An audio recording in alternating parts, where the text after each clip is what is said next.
Hi hello నమస్తే, welcome back to my channel. Tirupati to golden temple మా journey ఈ వీడియోలో అయితే కవర్ చేశానండి.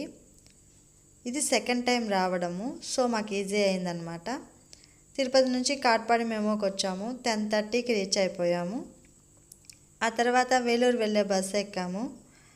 పాత బస్ స్టాండ్లో దిగేసాము. ఆ తర్వాత గోల్డెన్ టెంపుల్ వెళ్ళే బస్సులు ఉంటాయి కదా, ఆ బస్సు ఎక్కాము. అక్కడ నుంచి 15 మినిట్స్లో గోల్డెన్ టెంపుల్కి అయితే రీచ్ అయిపోయాము. ఇది మెయిన్ ఎంట్రన్స్ నుంచి కొంచెం ముందుకు వస్తే ఈ కౌంటర్స్ ఉన్నాయి. ఇక్కడ మనం దర్శనం టికెట్స్ కావచ్చు, ఇన్ఫర్మేషన్ కావచ్చు తెలుసుకోవచ్చు. అండ్ కంపార్ట్మెంట్స్కి వెళ్ళే దారి అయితే ఇటు అనమాట. చాలా ఫ్రీగా ఉంది చూడండి, రష్ లేదనమాట. ఇట్లా టైంలో వెళ్తే దర్శనం అయితే బాగా జరుగుతుంది. సో మేమైతే లగేజ్ అండ్ మొబైల్ డిపాజిట్ చేయడానికి ఇక్కడ అవుట్ సైడ్కి వచ్చేసి డిపాజిట్ చేసి దర్శనానికి అయితే వెళ్ళిపోయాము. స్లోగా నిదానంగానే ఓపిక్గా దర్శనం అయితే చాలా బాగా అయింది. ఆ తర్వాత అన్నదానం తీసుకున్నాము.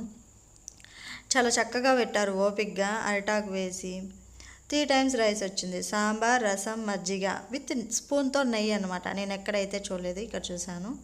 తర్వాత రిటర్న్ అయిపోయాము. ఇది వేలూరు కోట అండి. బస్సులో నుంచి కవర్ చేశాను.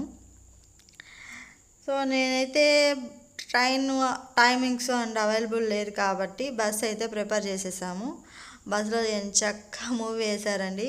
సో మీకు ఈ మూవీ ఏదో మీరే గెస్ట్ చేయాలి. ఇదండి 1 డే ప్లాన్లో తిరుపతి నుంచి గోల్డెన్ టెంపుల్కి వెళ్ళేసి రిటర్న్ కూడా అయిపోయాము ప్రశాంతంగా. ఈ వీడియో మీకు నచ్చినట్లయితే మీకు యూజ్ అవుతుంది అని నేను అనుకుంటున్నాను. Thanks for watching your Sony.